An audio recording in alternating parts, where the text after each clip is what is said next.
My name is Jonathan Gonzalez. My co-host is going to be Ken Trammell. And in this live stream, this is going to be more of a series where we're going to be covering how to build a simple top-down shooter. We're going to be creating a character controller, in this case, a kind of like a top-down character controller for our game in this live stream. And before we proceed, let me introduce Ken Trammell as well. He's going to be my co-host. So if you have any questions, leave them in a chat. He's going to read them, and then he's going to pass them on to me, where I'll do my best to answer your questions. So if you have any questions related to this live stream, let me know. Yeah. So I want to talk about some top-down shooters. One of the first experiences that I had with a top-down shooter was a game called Loaded. There's also a sequel called Reloaded, but Loaded was a very simple top-down shooter where you would look down at a character that had special abilities, and you just go through these kind of like this, I guess it was like a prison level, and you just shoot all these different guys. And in that game, it was my first experience with a top-down shooter. There were no joysticks or anything of that sort, so you couldn't have dual controls. That one was based solely on directional pad. So you can turn left, and then you can shoot towards the left, or you turn right and shoot towards the right and stuff like that. We're not going to have a control system like that. We're going to have a control system very similar to a first-person shooter where you move around with the keyboard or maybe a controller with, say, the left joystick, and then the mouse or the right joystick would control the actual aiming of your character. So we're going to jump. That Loaded game, is that for PlayStation? I was going to paste a link. Yeah. Awesome. It was pretty cool. It's a very old game. I remember when I first got the PlayStation, it was included as a demo. So that's why I remember playing that. That's awesome. That goes pretty far back. Yeah. So we're going to jump into Unity real quick. I'll kind of go over the project we're going to be using. I'm going to be using an asset pack from a company called Synthi Studios. Maybe I can find them too. Yeah.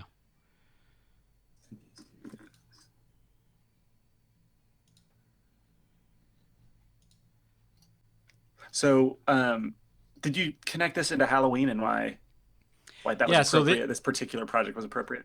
Right. So for this month, we wanted to create kind of like the Halloween themed live streams, and I figured this was a great opportunity to use this package. I purchased this package a long time ago for a top-down shooter. Basically, what I'm going to be teaching now is a top-down shooter in a kind of like a zombie environment. It's an apocalypse package. So this is the package I'm going to be using. It's on the asset store. Once again, it's by Synthi Studios. And we are going to be giving away one of these packages. Synthi Studios actually sent me a couple of vouchers for not only this package right here, which as you can see, it's $120. And it comes with characters, animations, vehicles, basically everything that we need to create a top-down shooter for this. There's going to be a total of 2 vouchers. There's this one right here, and then they also have another one, which is a Simple Apocalypse Interiors, which works in conjunction with that same first package. It's a bit smaller, but basically it's just the interiors of all the buildings within that first package. So we're going to be giving these away probably around the last live stream right before Halloween, and we're going to be giving it away to people who are participating within this live stream. So just be on a watch out for that. We will be posting some stuff to social media and letting you know how you can participate. That is so cool, by the way. Thank you, Synthi Studios. Yeah, big props to Synthi Studios for helping us out with that. Okay, so I'm going to get started first by just kind of showing you the area that we're going to be working in. I'm not going to go over this entire area. This is one of the demo scenes within this package. So we're just going to focus in on this one area. We're just focused on getting our character moving around. So I'm going to be using a character that's in the package itself. So we have characters. And I'm going to pick this one, the Old Male Survivor. Let me jump back into the inspector. So you can see what he looks like right there. Kind of like this guy. He has a little backpack as well. So if we want to have some sort of inventory system later on, it would make sense that he would have a backpack.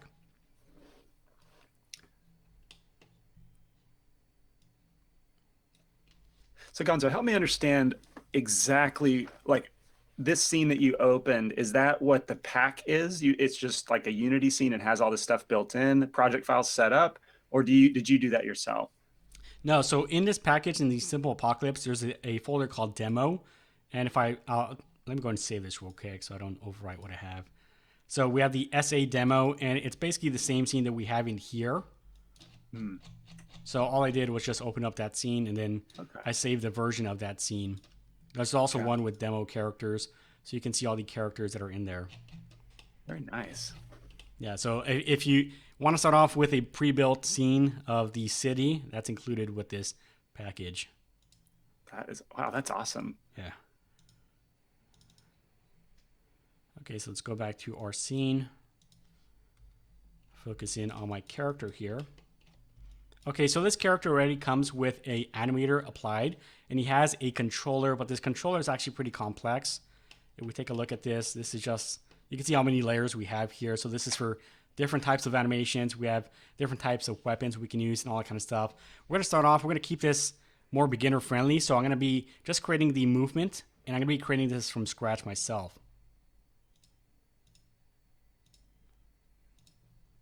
So on the character, I'm going to remove this controller. We'll just select none. And I'm going to create a new animator controller. I'm going to right click in here, click on create, and then animator controller. And I'll just call this character. Bear with me. I'm probably represent the beginner novice people when I ask questions. Sure. But why start with the character first when you're starting to build this game?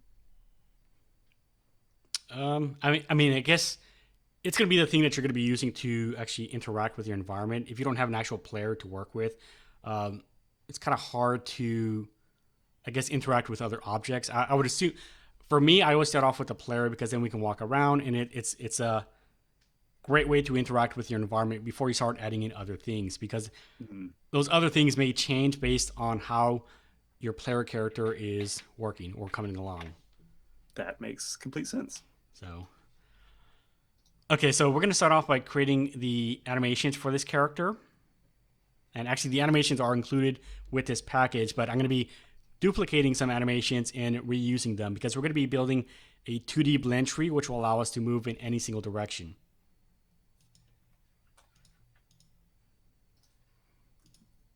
So let's see, we have a model section.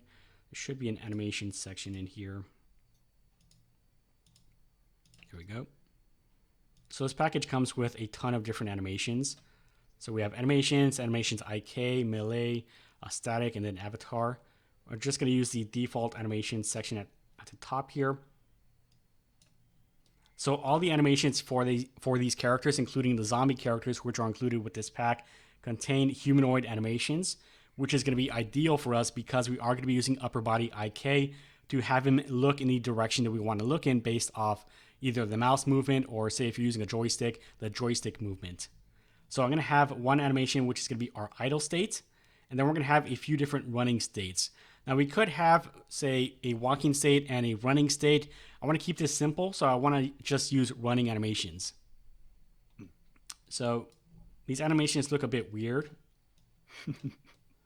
Now these characters are blocky, so just be aware that this looks kind of weird right here, but it will work with our characters. So I want to have, that's the running forward animation. We want to be able to also run backwards and at an angle and also off to the sides to create that kind of strafing movement. So to do that, there is no strafing animations in here. There's no turning animations. So I need to duplicate this and I need to adjust the offset of that animation. So to duplicate it, I have it selected up here. And I click the plus icon. And for some reason, whenever you duplicate animations within here, it just resets the animation that you have. So you lose all the presets that you had in the original animation that you duplicated. I really wish that Unity would fix that. It makes it a lot easier to work with. So this is going to be our angled animation. I'll just name it run_45.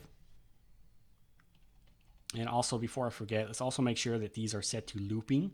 So this one is set to looping already, which is fine.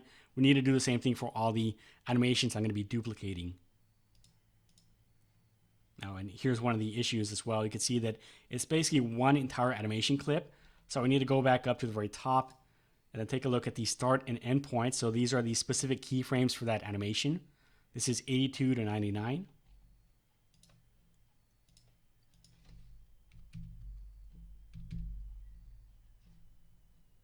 Let's make sure this is working properly. So he's still running forward. We're going to be adjusting the offset right here. Okay, so now he's running at an angle. And we just need to create one of these angled animations. We're going to have him going at a left angle, right angle, backwards as well. And we can just duplicate, or we can mirror these animations and also reverse them for the other orientations. Now, before I hit apply down below, I want to make sure that I do the same thing for the other one, which is going to be our run_90. Hey, Gonzo, real quick, your camera window is actually over the animation preview window. Okay, let me turn that off. Okay. Thank you, sir.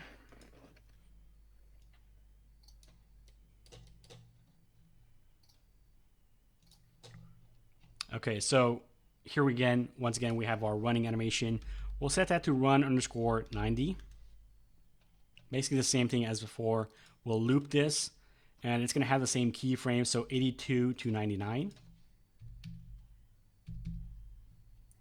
And for this one, it's going to be a 90-degree orientation. So this is going to act as our strafing animation.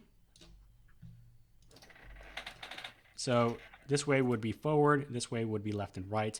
And if we want to reverse this, we would have this reversing and playing in the opposite direction. So I think that's it for the running animations. We have idle, run 45, and run 90, which we're going to be using within our blend tree. So once we're done with that, we can click apply down below. Now all those animations that I just created are going to be saved underneath that same prefab as before. So you'll find them all in here. So here they are. Now we need to include these within a blend tree. We're going to be using a 2D blend tree, which will allow us to control the animations in either direction. So within our animator, I have this opened up right now. I'm going to right click in here, create, and then we can create from new blend tree. I'll just rename this to movement so we know exactly what it is. And I'm going to double click to open it up. Okay, so this is going to be a 2D blend tree. So let's select the blend type up here. I like using 2D freeform directional. Simple directional works as well, but I typically use freeform directional. This allows us to basically have two animations moving in the same direction, which is going to be very useful if you have multiple animations that you want to use in one direction. Okay, we have our parameters right here. By default, whenever you create a blend tree, it's going to give you two different parameters. And we need to create a new parameter. It's going to create one called blend by default. This is going to be a float value, which is what we want. We want a float value for both the horizontal and the vertical movement. So I'm going to rename this one to horizontal_F. Question for you, Gonzo, and from the chat. This is from J. Miguel. He says, new question. If the animation is the same except for the offset, can that change be scripted depending on the input, or what is the advantage of duplicating? I'm not sure if you can do it from script, but one of the advantages is that we only have to create one animation. So I just have to create the one running animation, and then I can create a blend tree from that without having to actually create an animation for each different angle. So it just saves you time. Okay, I gotcha. I think he's wondering if it could be scripted. Maybe it could be scripted, but I mean, I don't know, possibly. I mean, I've never done it through script. I don't see why you would do it through script. I guess I would have to understand why you would want to use it through script. Because when you duplicate it, that also makes that animation show up in the blend tree, where it might, maybe to do it through script, it might not. Yeah, I mean, I guess I would have to know the context of why you would want to do that. Right, I gotcha. Okay, so looking back at our parameters, the first one is going to be the x-axis, which is going to be horizontal. And then the second one is going to be our y-axis, so we want it to be vertical. I'm going to add in some motion fields here. These are going to be used with our animation. So we're going to drag in our animations in here. So I want to create one for each one of our directions.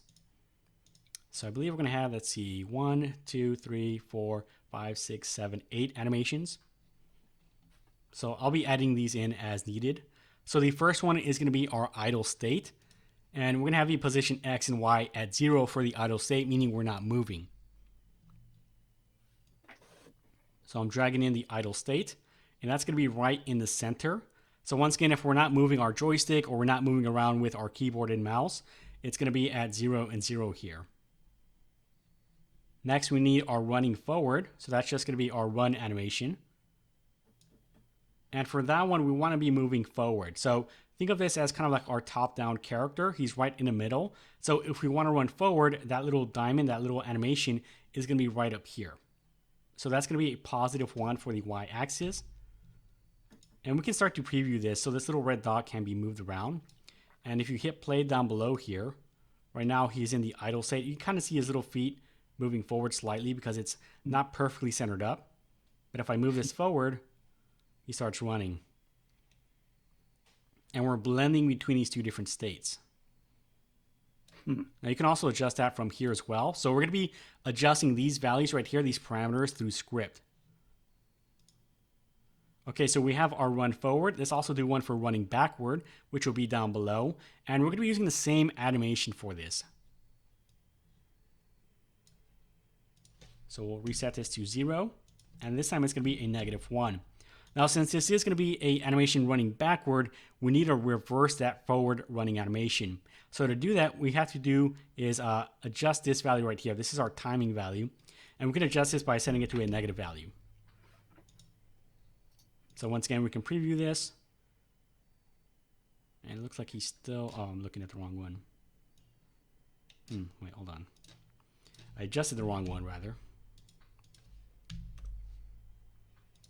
Okay, so now he's running backward.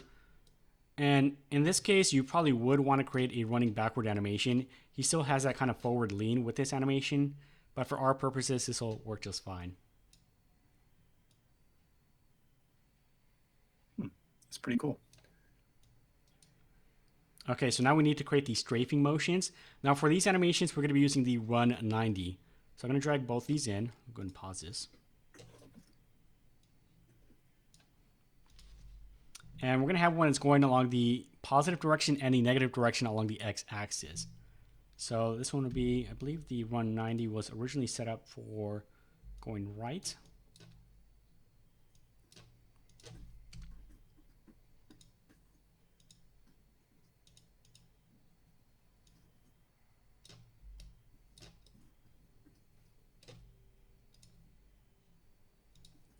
Okay, I think it's going the opposite direction. So I'll set this to -1.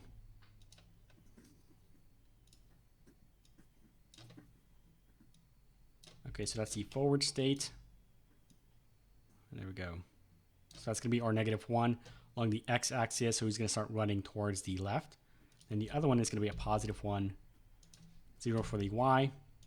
And this one is going to be reversed. We're going to mirror this one. So we're going to click this little checkbox right here. This will mirror that animation.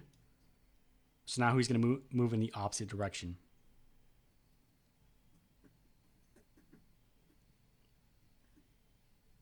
Now technically you could be done with this blend tree. We don't need to have angled animations, but it just makes it look a little bit better overall. So we're going to add those in. So that's going to be the run 45.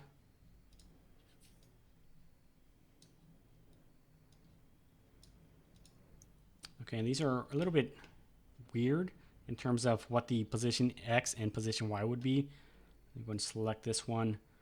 I like to hand move these in at first.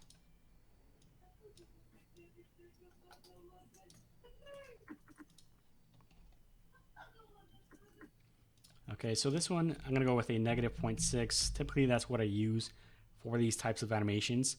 So -0.6, and then we also have 0.6 along the Y. Let me preview that animation real quick to ensure it's pointing in the right angle. So we'll move back to the idle state. It's our default state. Okay, so that works fine. So the other one, it needs to be reversed. So that's a +0.6 and a +0.6. And this one needs to be mirrored. Okay, that works fine. And we're going to do the same thing going backwards as well.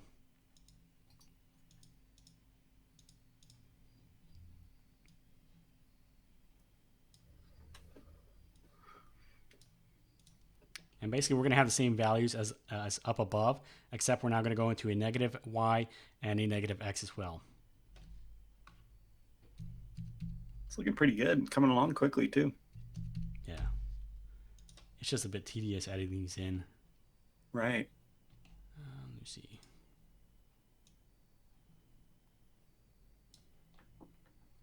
Okay, so this one needs to be mirrored and reversed. Okay, so we need to mirror this one and reverse it as well because he's going to be running backwards from this angle. So that's this animation right here. Okay, next, I believe it's this one right here.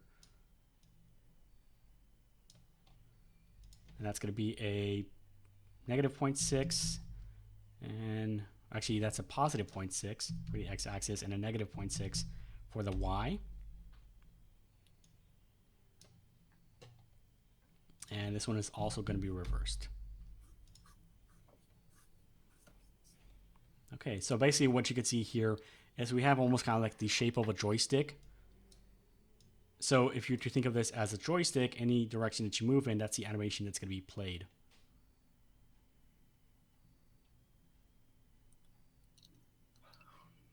Very cool. Okay, so that's basically all we need for the blend tree. So we're done with this. Now we need to be able to actually control this character. I'm going to be using a pre-made character controller. We're going to be using a rigid body controller that will allow us to actually move around. And then we're going to be playing the animation separately. So before we take a look at the scripting for the animations, I'm going to bring in that new character controller. So this is part of Unity. If you go to import package and then characters, you can import the character controller that we need. I'm just going to import everything within here.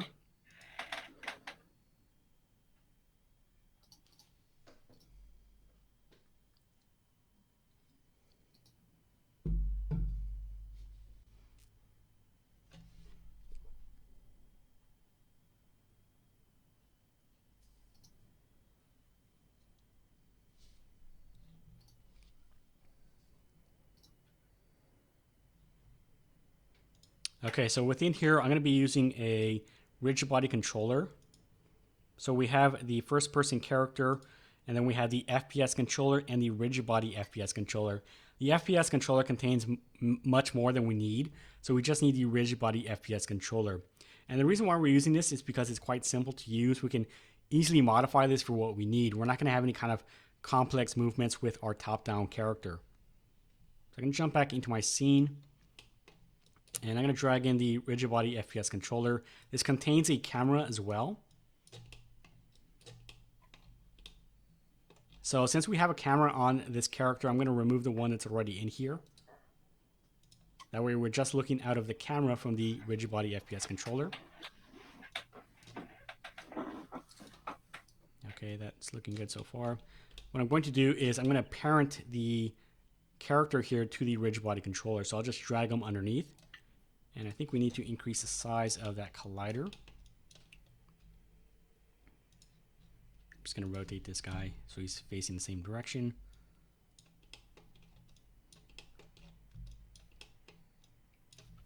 Okay, so we can adjust the capsule collider. Let's see, do we need to adjust the radius? Doesn't look like. I'm going to recenter the character.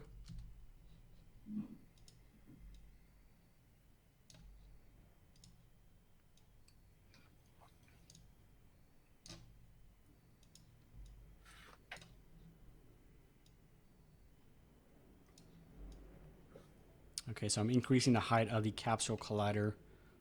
That should be good enough for our character. It's just the right width. Okay.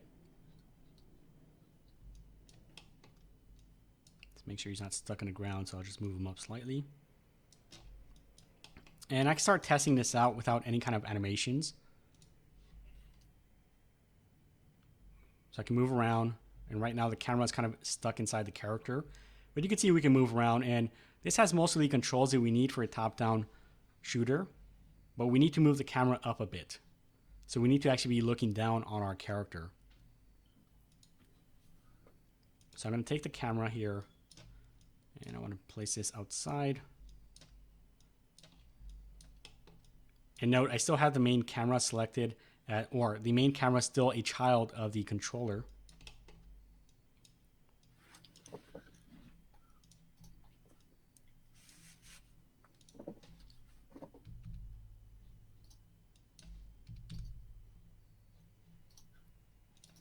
All right, so I'm setting the rotation down to 60 degrees along the x-axis.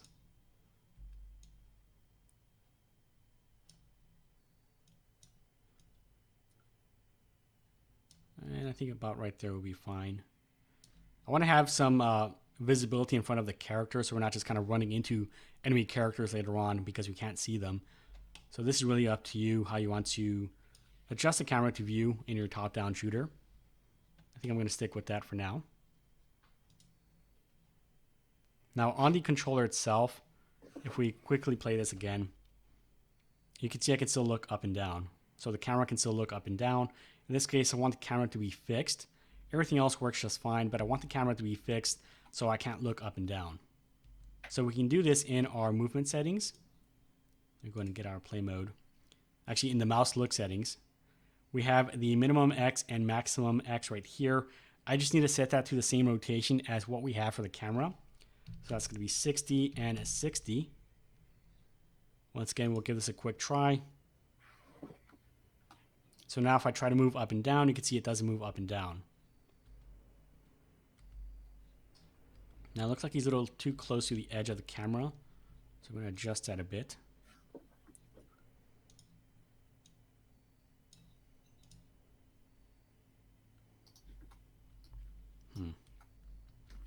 Oh, I think I know why that's happening.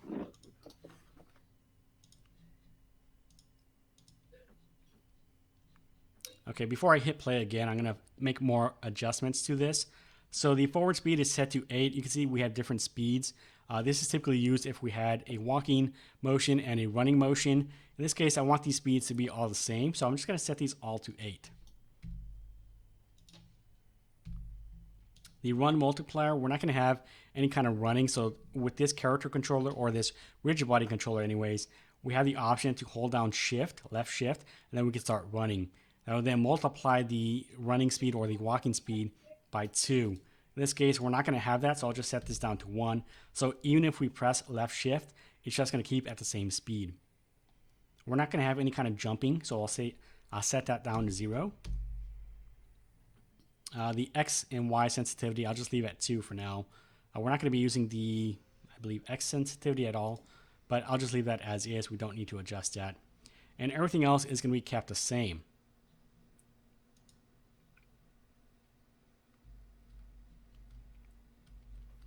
Not sure why it keeps snapping back like that.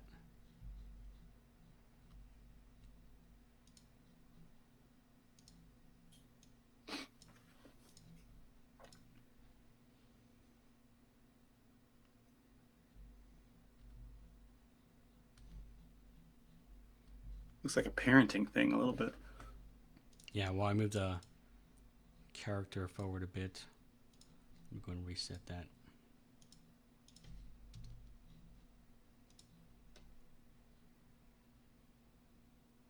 There you go. Move the camera back.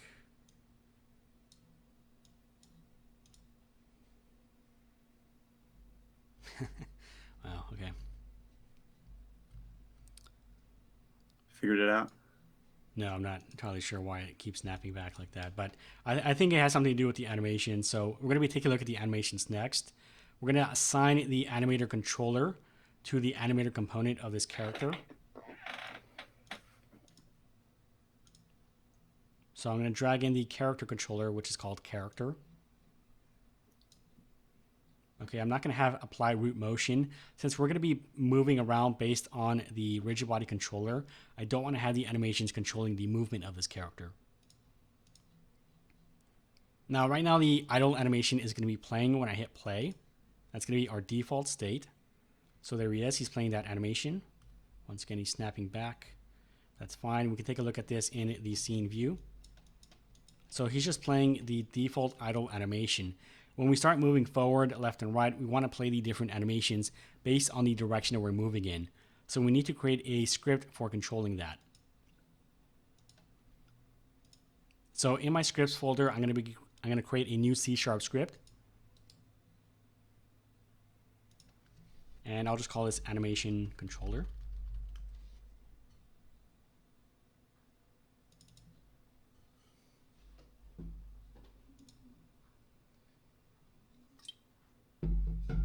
Okay, so at the very top, we need a reference to our animator. And I'll just make this public. We'll call it anim. And this will allow us to access the parameters within our animator controller. In the start method, I need to grab that component. So I'll say anim get components animator.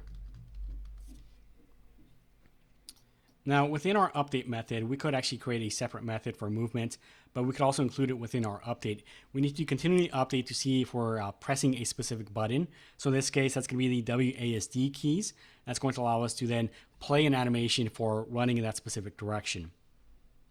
So I'm going to make this into a separate method because it'll make it easier to modify later on if we need to. I'll just call this void movement. And now we need to create a couple of floats. These are going to be both for the horizontal and vertical movement. That's going to correspond to the axis values of the WASD keys. So we'll call it H for horizontal. And that's going to be equal to the input.getAxis.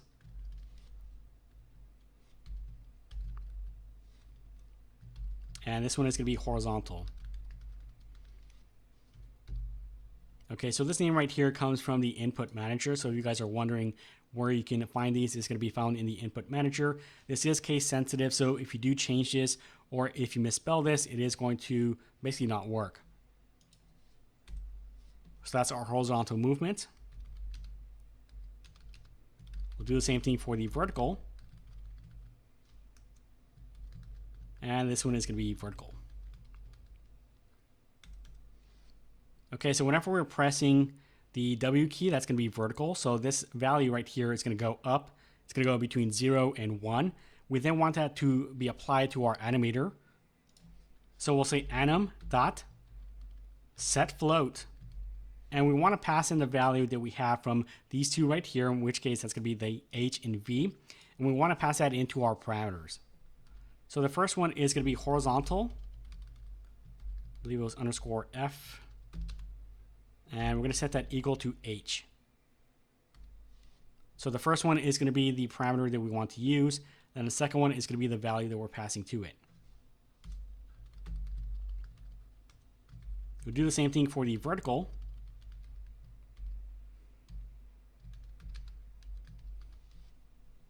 And once again, these are going to be case sensitive. So these are the names of the parameters. These are case sensitive, so make sure that you have them written out exactly the same way. Okay, so we need to include this within the update method. So it's continually checking to see if we're pressing any of the WASD keys. So we'll just include our movement method within there. And we can go ahead and save this out.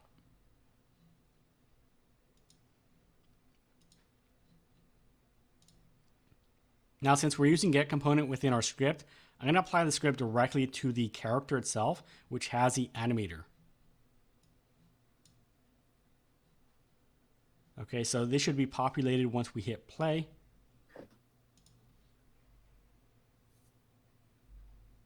And there we go. He starts running forward, running backward, running to the sides.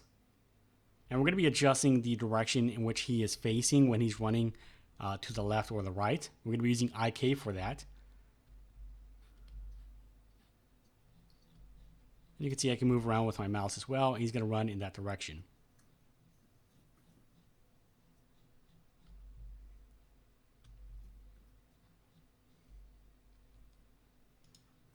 Okay. So, yeah. Okay, so now I'm going to look at the IK. So for the upper body, I want him to always be facing forward. So regardless of whether or not we're moving left and right, if he's strafing, we want it to be facing forward because we may want to strafe left and right to shoot at an enemy in front of us over here. So we're going to be using a custom script for this called aim IK. This is typically a script I like using for humanoid IK to have them look in a specific direction. So we'll go over this real quick. This is pre-written.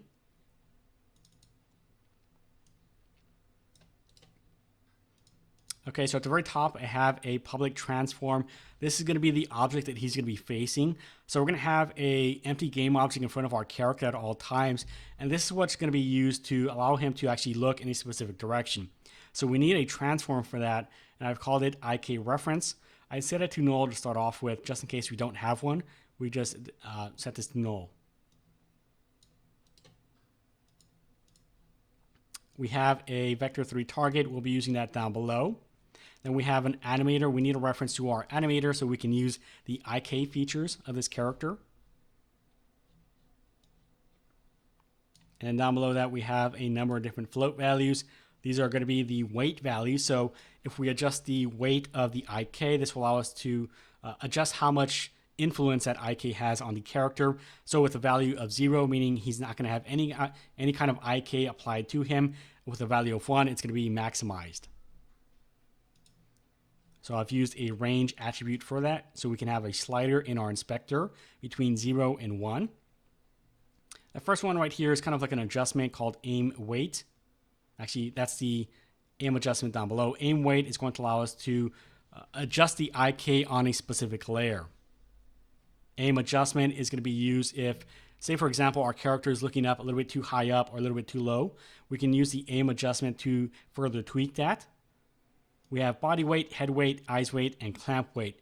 So each one of these is going to represent a part of the body. We have eyes that allows us to look in a specific direction. We have the head, which also works in conjunction with the eyes weight. Then we have the body weight, which is probably going to be the most important, that allows us to move the upper torso of the body to look in a specific direction that we want. All right, once again, we grab our animator. And here we have a custom, or this is a pre-built method called onAnimatorIK. This allows us to use IK on our humanoid character. So first off, we set our target equal to the IK reference dot position. If you take a look up here, remember the target is a vector3. So IK reference is a transform, and using dot position allows us to use this as a vector3. Now we only want to adjust the movement, the IK of the character based on the Y position. We don't want him rotating up and down to look down at a object or look up, rotating the entire body. We only want to adjust the Y position of that. So target.Y equals target.Y plus aim adjustment. Now aim adjustment, once again, is going to allow us to tweak this if we need to tweak it to get a better adjustment on it. So we have this plus aim adjustment. If this is set to 0, we're not going to have any kind of adjustment applied to this. I'll grab some water real quick.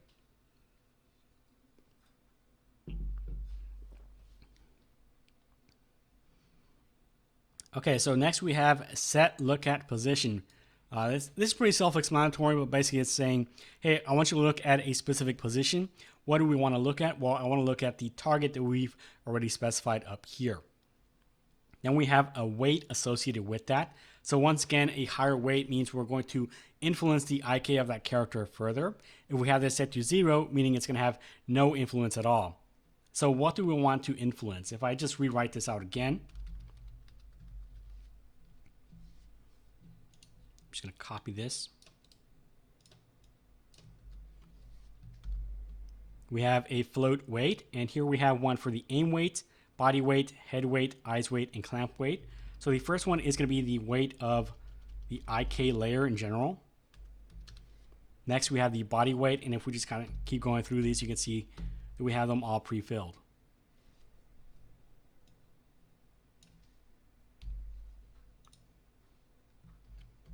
Okay, so that's all there is to this script. I recommend using something like this if you want to control the upper body of a character. I'm going to apply this to the same character, just like with the other script. And we need to include a IK reference, but before we do anything else in here, we also need to do something within our animator so that we can utilize IK. So we'll do this within the layers. Now, since we are going to have a separate layer for controlling the upper body, I'm going to include a new layer down below.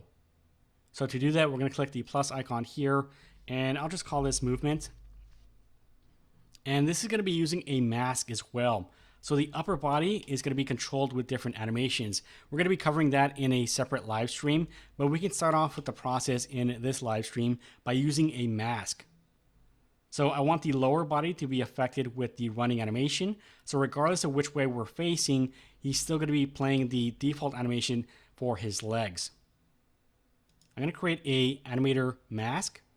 So I'm going to go into the animation folder, right click, and it's actually called an avatar mask. So avatar mask down below, left click on that, and I'll just call this upper body. Now, when you have that selected, if you take a look over here, we have humanoid and transform. So you can use animation mask to essentially mask out parts of the body from playing specific animations, or you can have specific animations playing on one part of the body versus another part. You can use this with a humanoid character or a generic transform character like a, I don't know, like a car or something of that sort.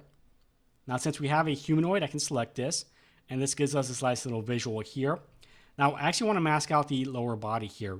Even though this says upper body, we're going to be masking out the legs. Okay, so everything that shows up red is masked out. Everything that shows up green is going to be used with the mask.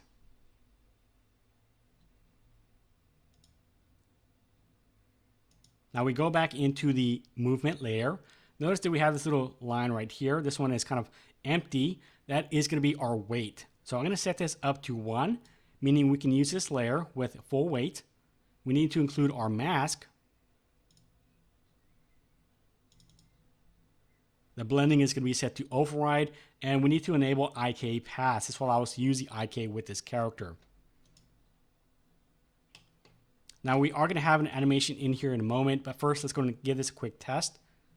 Let's go and go back into our character and let's assign the IK reference, and we'll adjust these down below as well. So for the IK reference, I'm going to add in a sphere. This is just to make it a little bit easier to actually see where this reference is at. And I recommend keeping this fairly close to the character, maybe about right there or so. If it's too far out, what's going to happen is that the IK is going to bend a little bit too much. So you'll see him move side to side because it's too far away and he's trying to look in that direction. So the closer it is, the better it's going to be for this character.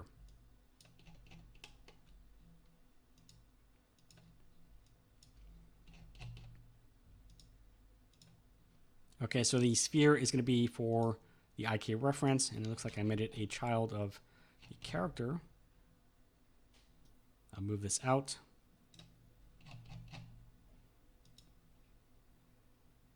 Hey, Gonzo, a question for you. Yes. How many events do you think, how many live streams do you think it'll take to complete like this game, this series?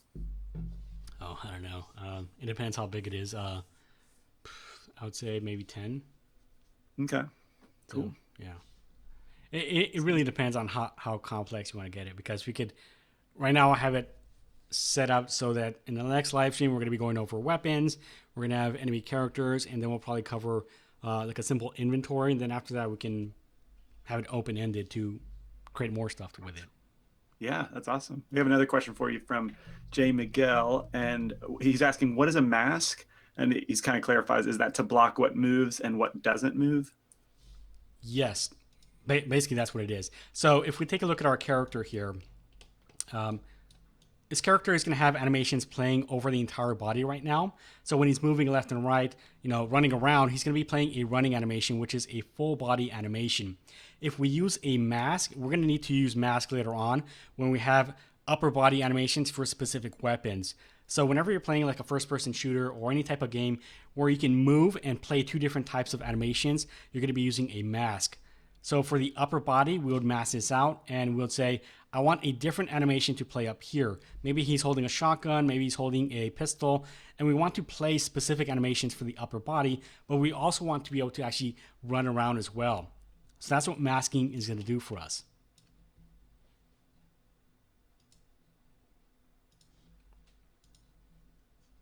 Okay, so going back to the IK script, I adjusted the aim weight up to 1. Aim adjustment right now is at 0. I'll go over how that works in a moment. Everything else I set to 0.5. We could adjust this further, but I find that 0.5 works fairly well for this. So I'm going to leave this sphere enabled with the mesh renderer so we can see how this works.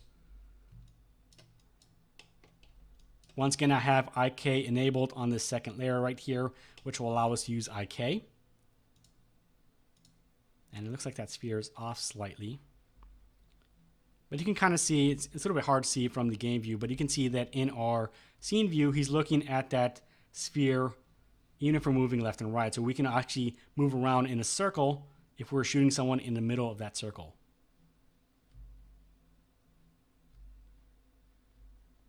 Now I'm just going to pause this real quick. Looks like this is off slightly. Let me get a better view here.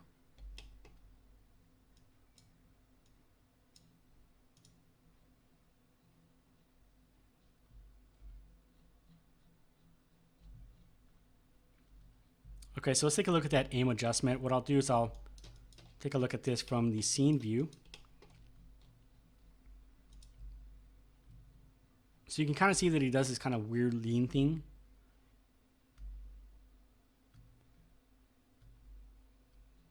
We can also go into the adjustment for the aim adjustment if we need to. So I'll zoom in on his character here. Right now it looks to be pretty good for the most part, but if we adjust this, you can see we can have him moving up and down. And that just kind of fine tweaks it if we need to. I think 0 is fine for this. Probably move this in a little bit closer, and I'll probably make this smaller. And actually I need to redo that because I'm in play mode.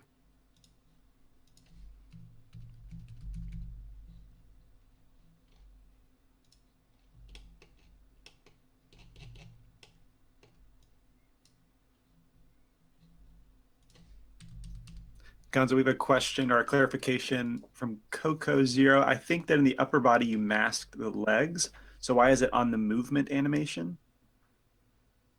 Do you understand that? Yeah, I mean, so technically this is the movement animation. I could change this. This is going to be like a weapon animation. So yeah, you're right. I would change this to movement, and then this would be gunplay.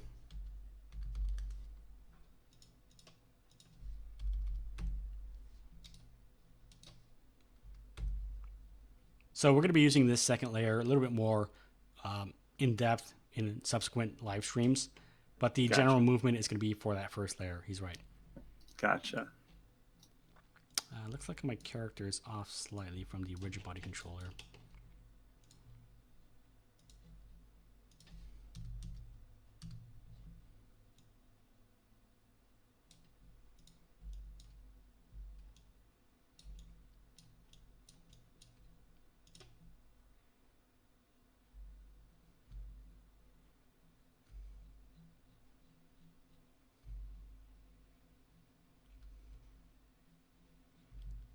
Okay, so we can test out the mask by using a different animation. So if I go back to my animator, I can add in an animation in this layer, the gunplay layer. So I'm going to go into the animations once again, and I'll just select one of them that has like a character with a weapon.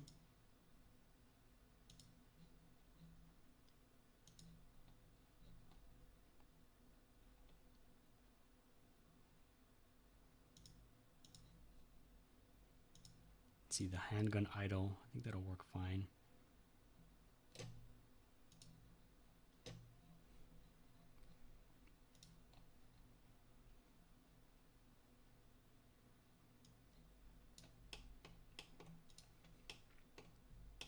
Okay, so if I set up the mask correctly, we should have two different animations playing. I may need to reverse the bone or the parts of the body that I selected in the mask. Sometimes it's a little bit weird in how that's going to work. Okay, so you can see now the upper body's playing the handgun animation, but the lower body's still playing the running animation. So that's why we use the mask.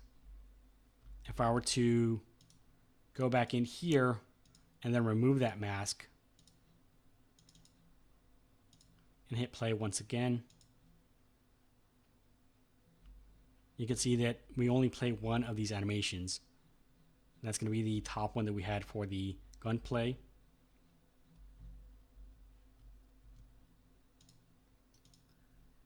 Hey Gonzo, just a heads up, about 8 minutes left until Mm-hmm. top of the hour. So FYI. Yeah, it's just about done for the most Sweet, part. I'm man. just mostly making tweaks. It's looking good. So yeah, we're gonna be adding animations for the upper body for weapon animation, things of that sort. So the upper bodies can have different animations based on the weapon we have selected. This is the default animation for a handgun. So you can see he looks like he's holding a handgun, and then we can strafe around a character and then start shooting. I'm gonna move that sphere in a little bit closer. He is doing that leaning motion that I don't like.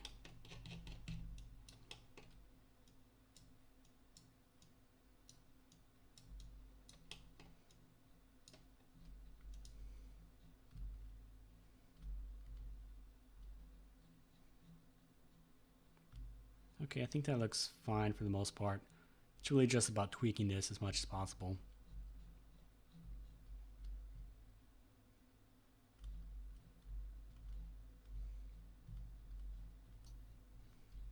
Nice job. So yeah, I mean that's basically it for the character controller.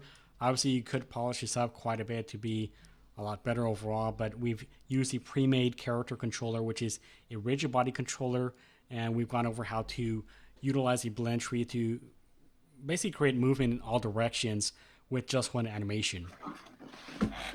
Now, if you guys have any Wow, questions or questions about how this process works, or any other questions in regards to this type of game, let me know.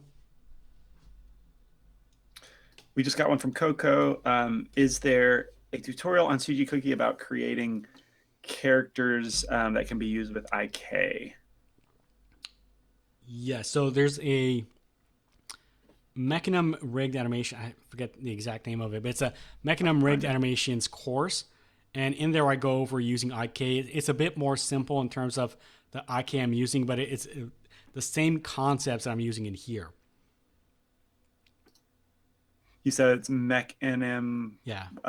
What's the rest of it? Mechanism rigged animations. If you just type in Mechanism, it's going to be like two courses that pop up. Gotcha.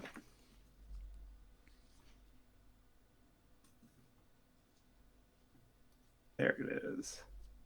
Fundamentals of rigged animations. Oh, Yes. That's probably it. okay. Yeah, I gotcha. Yeah, I think there's a lesson in there called IK that goes over some of the IK features.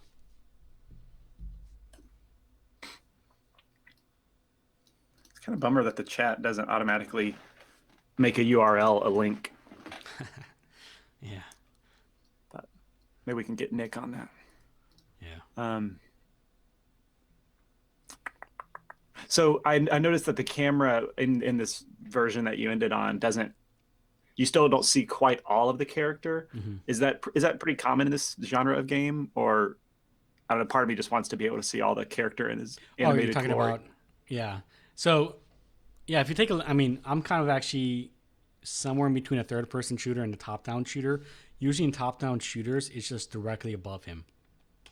And I guess that helps with animations and stuff like that and graphics, because you just have to basically create the top of the character and you don't have to Makes create sense. anything, too complex with him. I want to have something somewhere in between, since we could actually see the animations and stuff like that.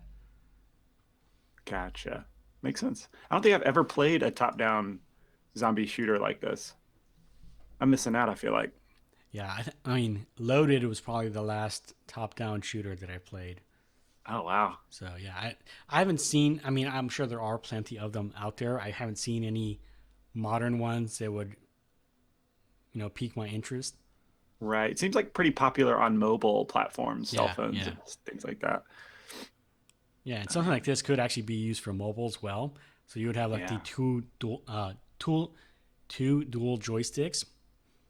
Yeah. But it's something that I tried to do initially, but it's kind of a toss up, because you have to determine, do I use both joysticks for movement? How do I shoot? Because then you have to take your finger off Oh, the true. movement or the aiming joystick, and then you have to shoot. But then you're now standing in place where you can't actually move around. It's not as fast paced. That's what I'm trying to get at. Right. I gotcha. So is that kind of what having not played this genre very much, do you anticipate this being more of a fast-paced game, or Yeah, you know, kind of? Okay, gotcha. yeah. Nice. I'm Even excited to with play it. loaded, where it just had the you can only shoot in one specific direction based off the D-pad. That was pretty fast paced too. So Gotcha. Very cool, man. Um, let's see. I'm not seeing any questions come through quite yet, but I think people are into it. yeah. So the next All right. live stream is going to go over weapons. Gotcha. So these little guys are going to be holding little pistols and like machine guns and stuff like that. Yeah. So there's a number of different props in here. There's a I'll just go over this real quick. So there's a bunch of different weapons in here. Let me take a look at the models. Let me take a look at the textured models.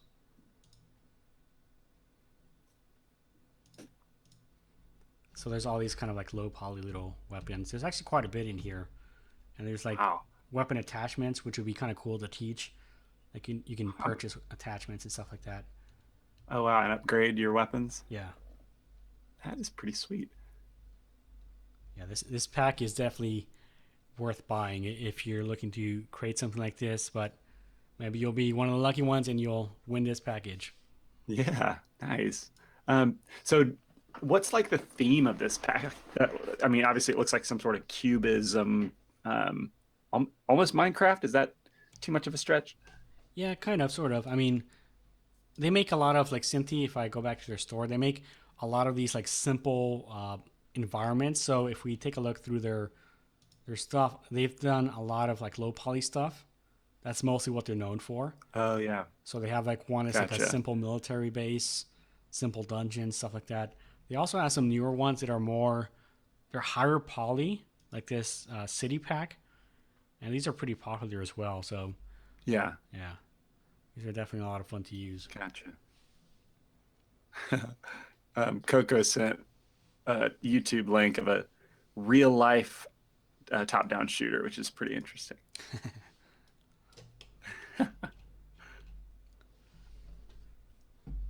That's kind of awesome.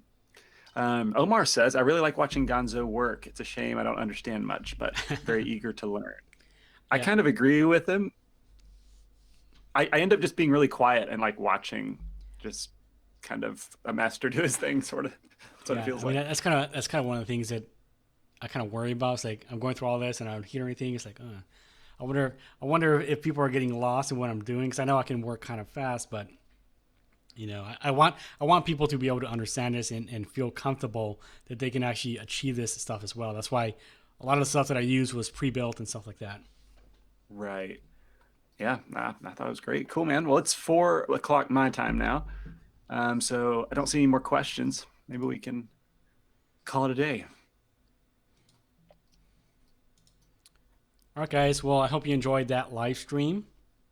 There are going to be other live streams, so be on the lookout for that. We'll probably try to have one at least once a week for this series. And then once again, at the last live stream before Halloween, we're going to give away these two packages. So if you want to participate in that, you have to be in that live stream. Sweet. Sounds great. Thanks, guys, for watching. We will see you next week.